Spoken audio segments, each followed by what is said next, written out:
नेताजी जब अनशन पर बैठे थे लड़ाक में, तो इंदिरा जी पता नहीं उस वक्त वो प्रधानमंत्री थी या नहीं थी, लेकिन स्वयं जाकर उनसे उन्होंने बातचीत की। दूसरी बात, अन्ना हजारे, पूरे देश में ऐसे माहौल था कि क्या होगा क्या नहीं होगा, लेकिन उस वक्त भी कांग्रेस की सरकार और मनमोहन जी प्रधानमंत्री थे, देशमुख जो महाराष्ट्र से यहाँ के मंत्री थे या केंद्रीय मंत्री थे, उनको भेजा गया था उनके साथ बातचीत करने के लिए। तो बातचीत करना यही तो प्रजातंत्र में होता है, अदरवाइज आप इसको तानाशाही कह सकते हैं। अगर किसी की बात, खुद की मन की बात जबरदस्ती सबको सुना है लेकिन जन की बात नहीं सुने, तो ये प्रजातंत्र इस्तीफा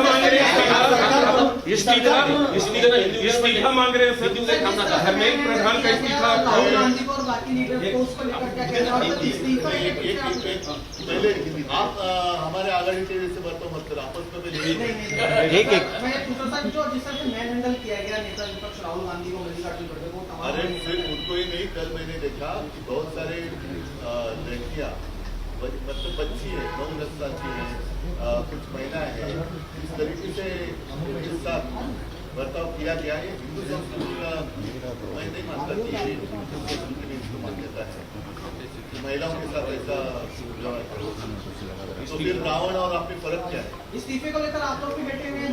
अगर बच्चे इस्तीफा मांग रहे हैं तो क्या उसमें गलत क्या है? उनका भविष्य का मामला है ना, एक व्यक्ति या पूरा देश का भविष्य, इसमें आपको चुनना। सर, काल तुम्ही आंदोलनस्थळाला भेट दिली, फ्लॅशलाईट्स लावून तुमचं तरुणांनी जोरदार स्वागत केलं। मी पहिल्या दिवसापासून या सर्वांच्या मागे समर्थन देण्यासाठी आहे आणि उगाच काय काय मी करतोय काय हे सांगण्याची मला काही हौस नाहीये, परंतु तरुण हे आपल्या देशाचं भविष्य आहे। भाग्यविधाते ज्याला म्हणतो आपण, त्या भाग्यविधात्यांचं भाग्यच जर का तुम्ही चिरडून टाकणार असाल तर ती लोक का ऐकणार नाही। आणि ज्या वेळेला अशा तरुणांची तुम्ही धुरळ म्हणून निर्वंचना करता, तेव्हा तर मला असं वाटतं सहनशीलतेच्या पलीकडे आणि या मुलांना कोणीतरी आधार देण्याची गरज आहे। आज त्यांना जर आपण आधार दिला तर हे देशाचे भावी आधारस्तंभ हेच वाचू शकतील, पण आजच जर का ह्या आधारस्तंभाला तुम्ही तोडून मोडून टाकून हुकुमशाही लागणार असाल तर ही मुलं गप्पा नाही। उद्याच्या मुंबईला आणि मला असं वाटतं की सरकारचं लोकशाही आपण मानतो, जगातली एक सगळ्यात मोठ्या लोकशाहीपैकी आपली लोकशाही असं आपण जर मानत असू आणि जर ती असेल तर तुम्हाला त्यांच्याशी जाऊन बोलण्यामध्ये कमीपणा कसा वाटतो? पहिल्याच दिवशी म्हणजे असं नाही की काल पहिला दिवस होता, हे ह्या दुसऱ्या टप्प्याचा 20वा-25वा दिवस असेल, सोनम वांगचुकजींच्या उपोषणाचा 20वा-25वा दिवस आहे। त्याच्या आधीपासून त्याच्याही आधी 10-15 दिवस आधी एकदा अभिजित आणि सगळी मंडळी इकडे येऊन गेली होती। त्याच वेळेला जर का यांच्याबरोबर चर्चा केली गेली असती तर मला असं वाटतं की हा विषय सुटला असता। राज्यातील नेते आहेत ते म्हणतात की देशभरात हे आंदोलन सुरू आहे, हे विचारधारा, ही दहशतवादी विचारधारा।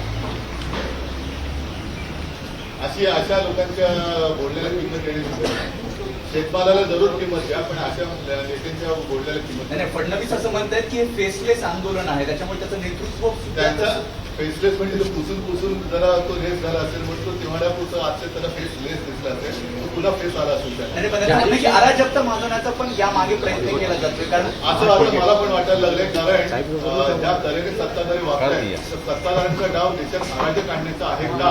आणि आता मला असं वाटतंय की जसं एक यांचा एक हातखंड आहे बदनामीचा की यांच्यामध्ये पाकिस्तानी घुसले असतात, तर मला असं वाटतं सत्ताधाऱ्यांमध्ये कोण पाकिस्तानी नाहीये।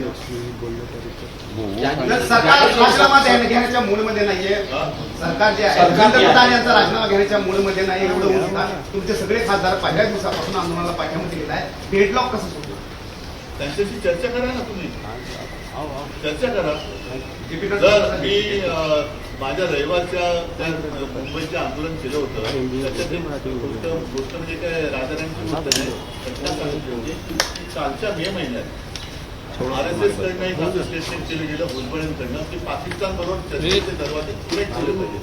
आता नेमकं पाकिस्तान बरोबर लढायचं की नाही लढायचं आणि या आंदोलनात पाकिस्तानचा भाग हा असेल असं जर काही असं सत्ताधाऱ्यांना वाटत असेल तर त्या हाताच्या तोंडावर तुम्ही बोलता, तर मग या देशातल्या विद्यार्थ्यांशी जे हे विद्यार्थी देशाचे विद्यार्थी त्यांच्याबरोबर बोलण्यात तुम्हाला कल्पना का वाटतोय? म्हणजे हे मला त्यांचं गणितच कळत नाही। की पाकिस्तान बरोबर चर्चेचे दरवाजे खुले ठेवा, पण जे तुमच्या दारात आलेले आहेत, तुमच्याकडनं काही अपेक्षा घेऊन आलेले आहेत, वाढून आलेले आहेत, त्यांच्यावर तुम्ही लाटा चालवता. त्या मुलामुलींवरती, अगदी मुलींवरती आणि महिलांवरती ज्या असभ्यपणाने अत्याचार केले गेलेले आहेत. काल तर एक ती मुलगीच तिचे कपडे फाडले गेले. ही कोणती हिंदू संस्कृती आहे? पण पंतप्रधानांच्या घराच्या बाहेर जाण्यावर राहुल गांधीवर आक्षेप घेतला जातोय. ही रावण संस्कृती झाली. पंतप्रधानांच्या केंद्र घराच्या सरकार बाहेर जाण्याबद्दल केंद्र सरकार म्हणतंय की आम्ही चर्चेसाठी तयार आहे, मात्र धर्मेंद्र प्रधानचा राजीनामा आम्ही घेणार नाही. ही मस्ती झाली आणि या मस्तीच्या विरोधातच सगळं आता देश पेटलेला आहे. ही राष्ट्रभावना आहे आता. नाही, मग उद्या प्रकाश आंबेडकरांनी मुंबई बंदची हाक दिली, शिवसेनेचा पाठिंबा आहे त्याला? मला काल येताना आल्यानंतर इकडे कळलं. मला असं वाटतं आता लोकांना रस्त्यावरती यायचंय, लोकांना रस्त्यावरून व्यक्त व्हायचंय, त्याच्यामुळे त्यांना त्याच्यापासून पुढे अडवू नये. काल सुद्धा तुम्ही बघितलं, म्हणजे मी तिकडनं निघाल्यानंतर एक 9 वर्षाची मुलगी, तिची बहीण, तिचे वडील, मुंबईच्या आंदोलनात अगदी कडेवरती घेतलेली लहान मुलं, त्या लोक खांद्यावर घेतली, अशी लोक त्यांना रस्त्यावरती यायची. आता त्यांनी येऊ द्या. कारण हे जे काय आहे हे आश्चर्य हा उफाळून आलेला असंतोष नाही, हा गेल्या 12 वर्षात साठलेला असंतोष आता उफाळून बाहेर पडतोय. तो पहिला येऊ द्या. दिल्लीमध्ये सरकारवरती लाठीचार्ज करण्यात आला. आता उद्या महाराष्ट्रामधला आहे, महाराष्ट्रात देखील अशा घटना होतील अशा चर्चा. महाराष्ट्रामध्ये आता काल तुम्ही पाहिलं असाल की मी इथे निघण्याच्या वेळेला आदित्यने एक प्रेस कॉन्फरन्स घेतली आणि आम्ही युवा सेनेकडे एक हेल्पलाईन सुरू केली. आता एका मुलीचा व्हिडिओ मला कोणतरी पाठवला. तिने सांगितलं की जवळपास 300 पेक्षा जास्त आंदोलकांवरती मुंबईमध्ये त्यांना डिटेन करून ठेवण्यात आलं. ज्यांना आम्ही बऱ्याचशा लोकांना युवा सेनेने सोडवलं. त्यांचे नाव पत्ते घेतले गेले आणि अर्ध्या रात्रीमध्ये डिजिटल नोटीस पाठवली. आता डिजिटल अरेस्ट जर का ही इलिगल असेल तर डिजिटल नोटीस पण इलिगल मानली पाहिजे. आणि डिजिटल नोटीस त्यांना काय पाठवते तुम्ही, ज्याच्यामुळे हा विषय पेटलेला आहे, तो विषय सोडवून तुम्ही. म्हणजे या देशामध्ये अन्यायाविरुद्ध आवाज उठवायचा नाही. आवाज उठवला तर ते तुम्हाला फेकून काढणार, ही लोकशाही देश पाडणार. तुम्ही दिल्ली दौऱ्यावर आहात, आता काही वेळात केजरीवाल तुम्हाला भेटणार आहे.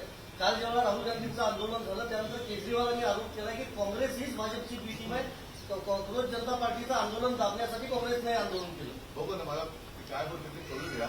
आणि मला असं वाटतं की आता सर्वांनीच तुझं माझं करण्यापेक्षा आपलं म्हणून या देशाच्या आणि मुलांच्या मागे उभं राहिलं पाहिजे. पण एक दिसत नाही सर. बघू ना, मी तर सगळ्यांच्या सोबत आहे, मी मुलांच्या सोबत आहे. म्हणून मी काल जाऊन अभिजितला भेटलो आणि त्या मुलांना मी म्हटलं मी भाषण करायला नाही, तुम्हाला वंदन करायला आलेलं आहे. कारण की एक असं वाटत होतं आम्ही राजकारणामध्ये लढतो, पण हे कोणासाठी लढतो, तर ते कोणासाठी लढतो ती मुलं माझ्यासमोर होती.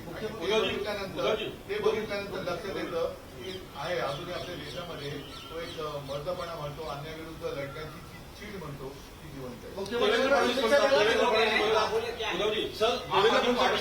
आम आदमी पार्टी का बयान आया है कल प्रोटेस्ट के बाद कि ये जुगलबंदी है कांग्रेस और बीजेपी की, क्योंकि सीजेपी से भी बैठा हुआ है प्रोटेस्ट में 1 महीने से गवर्नमेंट वहाँ पे मिलने के लिए नहीं गई और यहाँ पे कल गवर्नमेंट उनको मनाने जैसे मैंने कहा कि सरकार ने इन बच्चों के साथ बातचीत करनी चाहिए, वैसे विपक्ष ने भी आपस में बातचीत करनी चाहिए. तुम्ही दिल्लीत आहात, मुख्यमंत्र्यांचा वाढदिवस आहे सर. हो, शुभेच्छा तुम्ही द्यायला काहीच हरकत नाही. मुख्यमंत्री माझ्या शुभेच्छा आहेत आणि माझ्या शुभेच्छांमध्ये पाकिस्तानचा हात नाहीये. पण देवेंद्र फडणवीस असेल धन्यवाद.